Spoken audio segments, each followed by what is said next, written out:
Hi, everybody. Welcome to the February 13th, 2015 edition of Colorado Inside Out. I'm your host, Dominic Dezzutti. Thank you very much for joining us. Let's get a quick take on the sparring between Veterans Affairs Secretary Robert McDonald and Colorado Congressman Mike Coffman at a congressional hearing discussing the VA budget. When criticized, McDonald reinforced there was no issue with the budget, exclaiming that he had run a large corporation, and asked Coffman what had he done. Patty, this was... even as a skit on TV, this would be a great snark. To actually see it in real life was wonderful. What did you think? Well, what Coffman has done is actually served in Iraq, had taken 2 tours. I thought he did an excellent job of schooling the new head of the VA, who has not managed in his 6 months there to get the Denver budget anywhere near in control. Certainly has not managed to get the outgoing regional head of the VA, Lynette Roth, on any kind of appropriate track, since she is still attacking whistleblowers. So Coffman did an excellent job. Did Colorado proud with this one. David Kopel from the Independence Institute and DU Law School. You see secretaries of various agencies coming to congressional hearings and getting questioned by all sorts of members of Congress. But this one was a little bit special, and it seemed that not only did McDonald not want to back down, but he made a point of really trying to stick it right back to Coffman, which didn't seem like a wise move. No, and particularly for people in Colorado who know about how bad the VA problem has been here. McDonald is as a former CEO, he talks a very good game, and so I heard him on the radio earlier this week, and he was saying some intelligent things, like the VA has had 9 different websites for different services for veterans, and he's working on consolidating them, and likewise consolidating the VA's regional centers into things that will be a regional center, say for 8 states for every program. To make that part of access easier. So that seems like a sensible thing to do. But also, like CEOs, he seems very defensive when continuing weaknesses in his organization are pointed out. Eric Sonneman, political analyst. Let me ask you this. If you're, because all those secretaries are part of the executive branch, if you're watching this from the White House as part of the White House staff and you're seeing this on C-SPAN, are you rooting for McDonald because, hey, stick up for yourself? Or are you like, what are you doing? This is the last thing we need. What do you think? Well, I can't always put myself in the shoes of this White House and how they're going to react. I think I would have picked up the phone and either called McDonald or his assistant and suggested maybe try the decaf. But, his response, McDonald's response, it struck me as condescending and arrogant and defensive. Now, if I'm the head of the VA these days, I get defensiveness. There's probably a reason to be defensive, and you do feel he's only been on the job 6 months, and I assume there's a feeling of being in the bunker or inheriting the bunker, but the condescension and the arrogance was not called for and not necessary, and won't ultimately serve him well. Penn Tate, attorney at Greenberg Traurig, also a longtime state lawmaker. You've been on the side of the coin where you've had to hold meetings and hold other officials accountable to certain things. Was McDonald out of line? I don't think he was out of line necessarily. I thought he used extremely poor judgment under the circumstances. It seemed to me a better approach would have been, I've only been here 6 months, and yeah, we have a mess on our hands, and I'm committed to cleaning it up. And he could have then touted his experience as a CEO in contrast to the congressman who, admittedly and with all respect, served 2 tours overseas, but that doesn't mean he knows how to run the Department of Veteran Affairs. He's got a pretty steep learning curve. This is going to be his approach to elected representatives who are asking him about his department. The issue of access to personal information of police officers and to body camera footage is set to become a major debate at the Denver City Council. The council's safety committee unanimously approved a bill that would strengthen the office of the independent monitor and how much information it can seek from officers. The bill now goes to the full council next week. Patty, this started a whole letter-writing campaign from the police union, the Office of the Independent Monitor, the ACLU has been involved. Should be a pretty big fight next week for the City Council. What do you think? Well, I think that the Sheriff's Department and the cops have to be thrilled every time the VA makes a mistake, because that is the only institution in the Denver area that looks worse right now than what's going on at the police department and with the Denver Sheriff's Office. The Independent Monitor was set up back by Hickenlooper shortly after he became mayor. We've heard pretty good things coming out of the Independent Monitor's office, first Richard Rosenthal and now Nick Mitchell. They don't seem to overstep. They seem to take their jobs very seriously. Certainly Mitchell has, and he's been very busy with the number of complaints he's had to deal with regarding the police department and the sheriff's department. Paul Lopez came up with this plan that I think looks pretty straightforward. It looks like a good idea. This is not a good time for the police union to be fighting the idea of more transparency, especially when there are citizen complaints about the police. When you have the shooting at the moving vehicles, which is a policy that other departments do not endorse. When you have no cameras in those cars, even though other departments have them. When you have the chief of police saying that the body cameras are important, this seems like a good move for City Council to approve. David, I guess, while I disagree with their stance, I understood why the police union would have this stance and get involved. But I can't imagine any part of the city council, especially I guess for the, I meant my numbers might be off, the 5 to 7 of them that are running for re-election, that would be behind an idea of getting less information to the Office of Independent Monitor, especially in the days we're in right now. But I might be crazy. What do you think? Well, municipal employee unions are enormously powerful around the country in local elections. So getting crossways with the Denver Police Union isn't necessarily an obviously smart political move.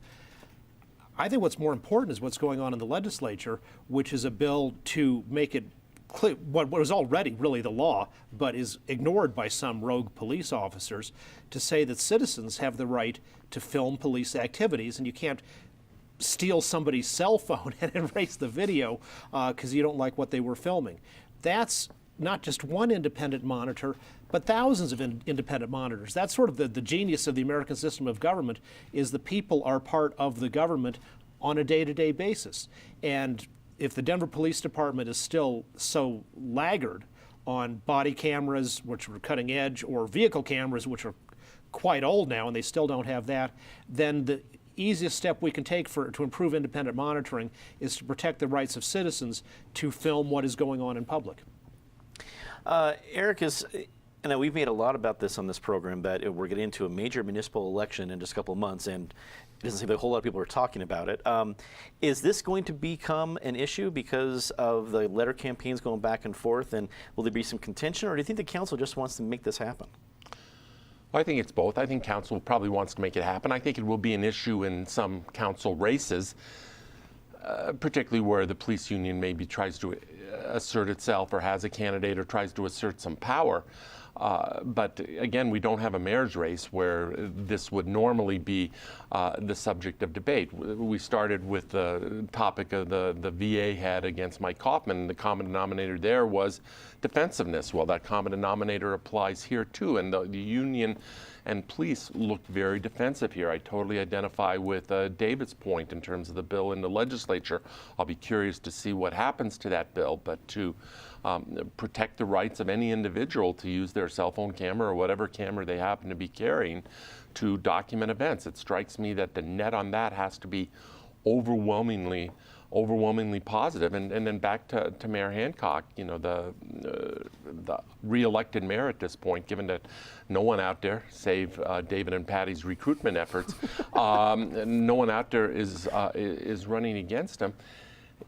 At some point, reporters and others have to start asking, what became of that task force he appointed now 6, 7, 8 months ago to reform the police department? They hired a couple high-priced, that was more focused on the sheriff's department, hired a couple high-priced consulting firms, one from East Coast. That thing seems to have gotten awfully sleepy and awfully backburnered. And again, you would hope for someone to force that issue, but absent a political debate, it doesn't get forced. Pan, wrap it up for us. This is an interesting situation. I think Eric's right. You've got a lot of defensiveness, but I think the other thing that's happening that we all need to be mindful of is this is really an issue whose time has come.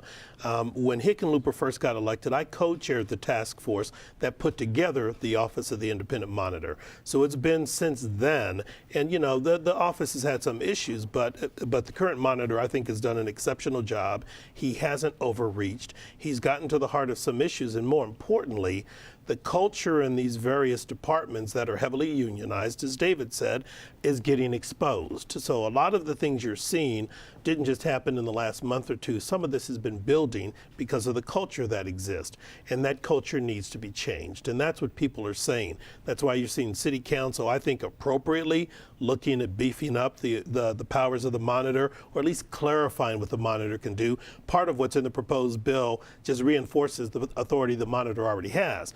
And I think the state legislative effort, which is important, because now what you're seeing around the country is, I saw some clip the other day where a police officer, 5 officers were handcuffing somebody who was down on the ground somewhere, and one officer ran up to a woman who was filming it and said, "I'm confiscating your phone as evidence of a crime." And he tried to snatch it from her, and she's backing up. And I'm thinking to myself, the only crime she was taping was the way the police department was acting towards her, and the subject they'd already, subdued. So this is changing, and law enforcement really needs to, I think, get comfortable with this and get in step with it, because I don't think people are going to withdraw from wanting more transparency. The Parents' Bill of Rights passed this week in the state Senate thanks to a major push from Republicans.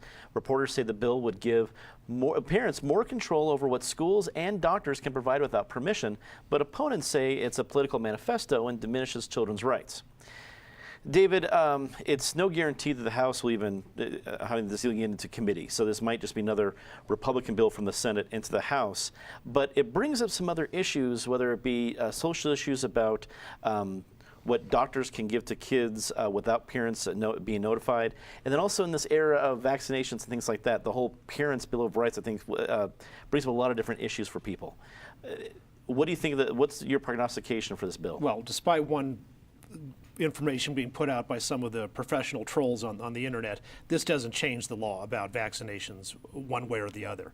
The principle that children are that parents have a fundamental constitutional right to direct their children's upbringing, which the government can't take away, that the children are part of the family, not part of the government, is something very well established in our constitutional law.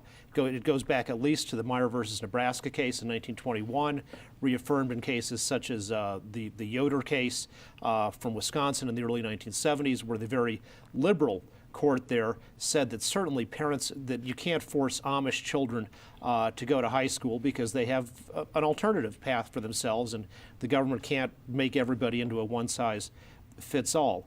On this particular bill, I think there are some things that no reasonable person could object to. For example, saying that schools have to inform parents about things that are already in the law, about opting out of seeing a movie in class, or what the law rules about vaccination are. That's just more transparency in telling people. On the other hand, I think there are some things that go too far. For example, it says when a parent asks about one of these topics, the school has to answer within 2 business days.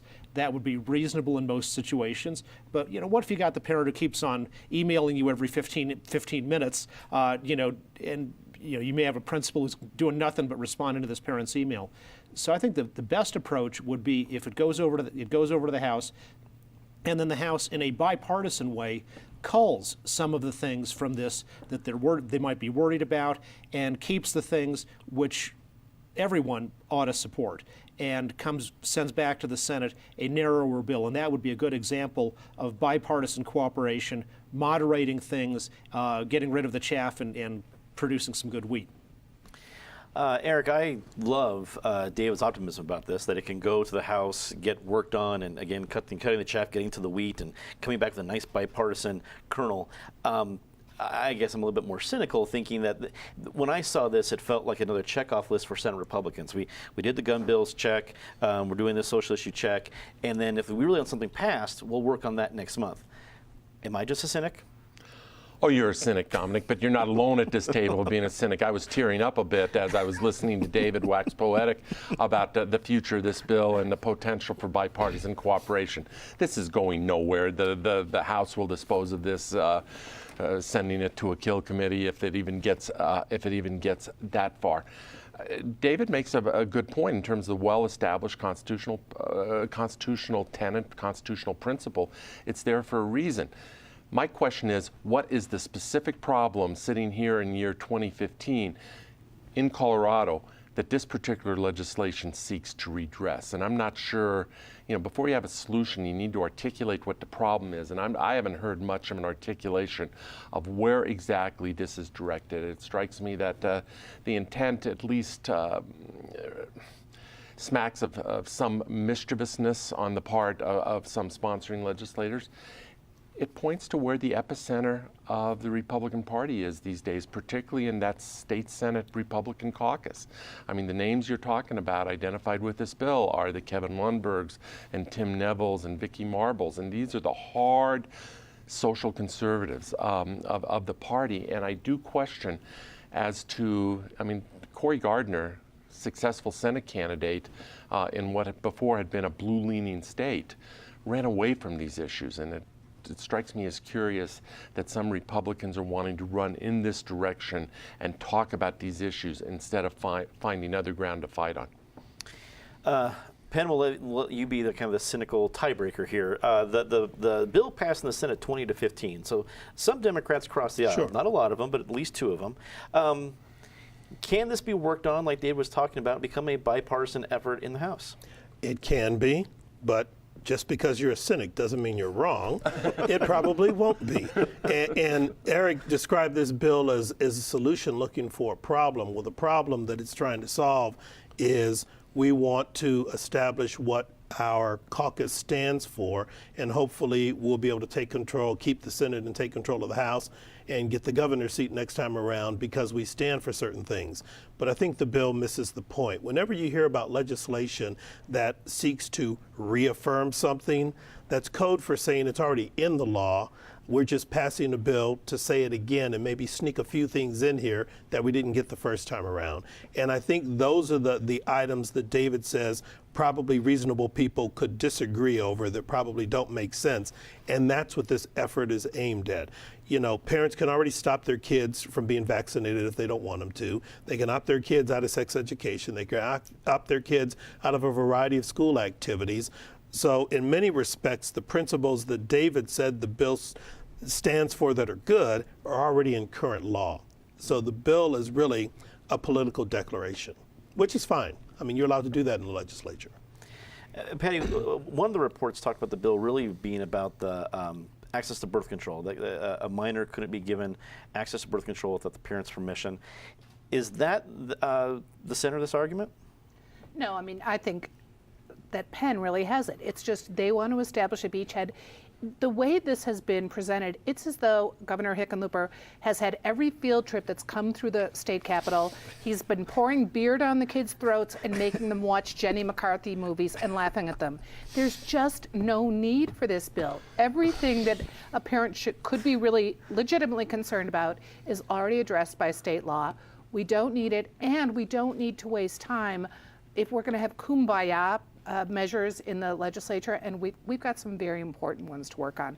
We've got construction defect, where you'd like to see some kind of compromise worked out, and that is going to take everybody's efforts. There's no need to compromise on a bill that we don't need. Let's get a quick take on this one. The issue of whether to allow medical marijuana on school grounds is being put to the test at a Jefferson County middle school. 14-year-old Jack Splitt, who has severe disabilities, has medical approval to use marijuana oil without any THC. However, school officials have told his nurse he cannot use the oil on school grounds, standing by the fact that schools must follow federal laws. Eric, just another example of a pot argument. Where are you at on this one? Happy to give you a quick take. I've referenced on this show before a book I read. It's probably 20 years old, but it was very formative for me. Title says it all: The Death of Common Sense. That's what's lacking in so many sectors of government these days. This is a clear case. We can debate pot wars, we can debate federal versus states' rights, we can debate all of it. Here you have a severely disabled kid for whom these oils apparently have a significantly beneficial benefit. Common sense would indicate, let's not fight about this. Let's let the kid and his parent, caretaker, etc., do what they need to do to get through the day. Penn, is common sense losing because schools simply fear being sued? Well, common sense may be losing because this is Jeffco, and we've talked about some of the issues there. But Eric is right, and what's really bizarre about this episode is why this school and this district would pick this particular student to single out and make an example of. Someone who's using medicinally the product in the way that I think we all envisioned when medicinal marijuana was approved, with an oil that doesn't have a large component of THC, which creates some of the effects of getting high, and it's prescribed by doctors, and it's being monitored and administered by a nurse who's with the child in the school. This is bizarre reasoning, and particularly why they picked now to do this. Patty, what do you think? Well, if the nurse had been selling it on the playground, maybe we could understand some concern. But as it is one of the more boneheaded moves in Jeffco schools, and that's saying a lot. David, wrap it up for us. Jeffco schools aren't to blame. They're following federal law. And the reason this comes up is because few students with marijuana on school property have such a legitimate reason as this, so they wouldn't come forward in the first place. It's the federal funding is the root of this evil, along with the laws that go along with it. We ought to return to the Constitution as it actually was written, which would mean the federal government wouldn't have any power to spend money and bring rules that go with it on local schools. We have time for a quick take on this last one. I know everyone has an opinion about this one. NBC nightly news anchor Brian Williams has been suspended for 6 months following reports that he lied about his experience covering the Iraq War in 2003. On the same day, Jon Stewart announced that he'll be leaving The Daily Show later in 2014. Penn, this felt just like if you want to define how the media has changed in America over the years, this was the day to do it. Your thoughts? It really was. I don't know why Stewart's retiring or resigning, but with Brian Williams, it goes to the core. People watch the news as opposed to getting all their news, hopefully, as opposed to getting all their news off the internet, because you're assuming when you watch the news, there's some level of authenticity and reliability inherent in that. And Brian Williams didn't provide that. And so I think the path CBS has taken is appropriate under the circumstances. And NBC, I know you meant NBC there. NBC. Patty, the bigger blow to American viewers, losing Brian Williams or Jon Stewart? At this point, I would say Jon Stewart, who might have been more truthful in his news coverage than Brian Williams. We remember all the time on this show, but we do it for free. We are not paid $10 million to be the head of the managing editor of NBC News. What Brian Williams did is really beyond the pale. A 6-month suspension without pay will obviously mean he is not coming back in that kind of capacity. David, did NBC make the right move? They just fired him. I think they want to investigate further, and 6 months gives them plenty of time to do it. Chopper Whopper and its associated tall tales are just about a guy who's making up stories about great things he did. Bad thing to do, loses credibility. It's trivial compared to NBC still having on the air Al Sharpton, who has incited violent crimes, who ran a 2-year-long hate crime hoax against New York State law enforcement officers, who incited successfully the murder of people at Freddy's Fashion Mart in Harlem, who incited the riots in Brooklyn against Orthodox Jews. Al Sharpton is an evil, harmful, destructive person. Brian Williams is just a guy who brags too much. It's ridiculous that Al Sharpton, charlatan, is still on the air. Eric, you get to follow that? You're welcome. Thank you so much. David's right. I might put it a little more gently, but David's right about the Reverend Sharpton. Two takes on Brian Williams. It's sad. I think it shows some psychological need to inflate yourself. You're at the center of the universe anywhere. You're a master of the universe. You're making $10 million a year. You're in millions of homes every night, but you have to puff up yourself. I find the whole episode sad. But NBC did what they had to do. With regard to Jon Stewart, love his show. Don't always agree with his take, and there's obviously a particular political viewpoint to his take, but I think he's become the foremost media critic in the country these days, the way he takes apart other people's recitation of the news, and I think that will be missed. And Comedy Central's losing between Stephen Colbert and now Jon Stewart. I'm going to be curious as to how they replenish that bench. Mm-hmm. Let's do it quickly. Our favorite part of the show, Disgrace of the Week. Patty, start us off. I know yoga is supposed to make you limber, but the contortions that the bureaucrat who wants to regulate yoga instructors and neglected to mention that she herself is a yoga instructor, that really took some contorting. David. As reported by Brandon Ridman of Channel 9 yesterday, another disaster on the Obamacare healthcare exchange in Colorado, the so-called shared eligibility system, which is run by the governor's Office of Information Technology, is conflating people's income. So if you earn $23,000 in 2014 and you expect to earn $23,000 in 2015, it thinks you earn $46,000, which means your insurance costs go up drastically and you're not eligible for much of the subsidies. And so again, more people losing their insurance because of the incompetence of this exchange. Eric. I hadn't seen that report, but a slightly different take, and that is to Connect for Health, which is the Colorado Health Exchange, where the budget just continues to explode. They can't get the website to work right, so the call centers are now being overburdened. So they're throwing more money at the website to try to get it fixed, and they're also now trying to do another $3 million appropriation to the call centers to keep that alive. At some point, this gravy train ends, and they have to run this thing like a business with all the startup funds already spent. Penn.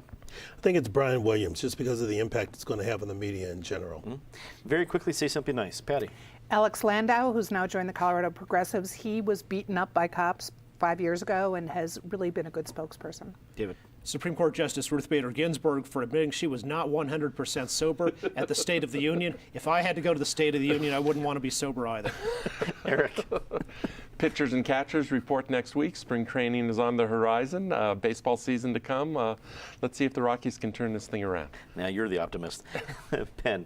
He really is. Colorado homegirl Lindsey Vaughn for coming back home and doing well, given how quickly she's had to recuperate from surgery. That's all the time we had tonight. Thanks for tuning in. Remember that if you missed any part of the show or want to catch our web-exclusive segment, CIO Postgame, check out cpt12.org or YouTube. I also send out our takes via Twitter, so please feel free to follow me at @DDazuti. Also, I'm excited to announce that you can now listen to our show as a podcast on iTunes, so be sure to check that out. And wherever and whenever you want to watch Colorado Inside Out, we're going to be there for you. Trust us. For everyone here at Channel 12, I'm Dominic Dezzutti. Thanks for watching. Good night.